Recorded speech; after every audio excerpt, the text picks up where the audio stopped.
एक बढ़िया होटल में सेवक के रूप में बिताए।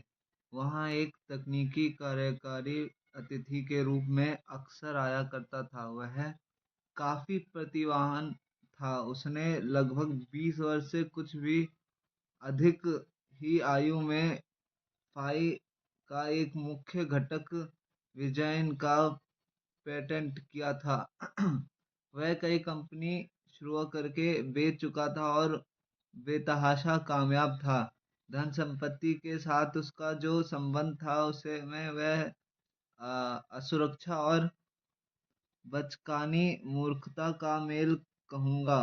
वह $100 से नोटों के कई इंच मोटी गड्डी साथ लेकर घूमता था, जिससे वह हर किसी को दिखाता था, फिर चाहे वह देखना चाहता हो या नहीं।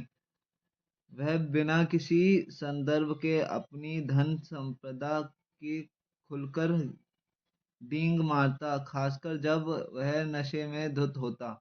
एक दिन उसने मेरे एक सहकर्मी को कई $1000 की रकम दी और कहा, गली में जो जवाहरात की दुकान है वहां जाओ और $1000 के कुछ सोने के सिक्के लेकर आओ। 1 घंटे बाद हाथ में सोने के सिक्के लिए वह कार्यकारी और उसके दोस्त एक डॉक के चारों तरफ इकट्ठा हो गए, जो प्रासाद महासागर के सामने था। फिर उन्होंने उन सिक्कों को अपनी फिर उन्होंने उन सिक्कों को अपनी में पानी में उन्होंने सिक्कों को पानी में फेंकना शुरू कर दिया।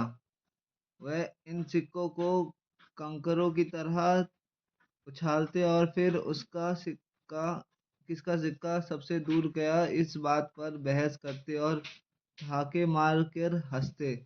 सिर्फ मनोरंजन के लिए कुछ दिनों बाद उसने होटल के रेस्तरां में एक लैपटॉप तोड़ दिया और मैनेजर ने उससे कहा कि वह $500 का लैंप या था और उसे उसकी भरपाई करनी होगी।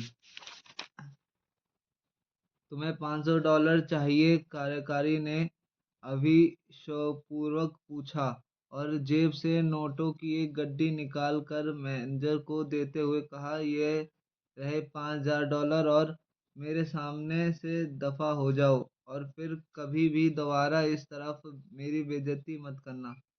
आप सोच रहे होंगे कि आखिर इस तरह का व्यवहार कब तक चल सकता था? और इसका जवाब है, ज़्यादा दिन नहीं। कई वर्ष बाद मुझे पता चला कि वह दिवालिया हो गया।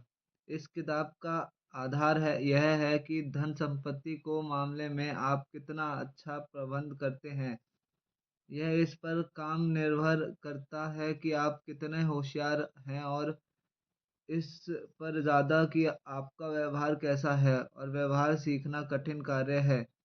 उन्होंने भी जो वास्तव में होशियार हैं, एक प्रतिभाशाली व्यक्ति जो अपनी भावनाओं का नियंत्रण खो दे, एक वित्तीय आपदा हो सकता है।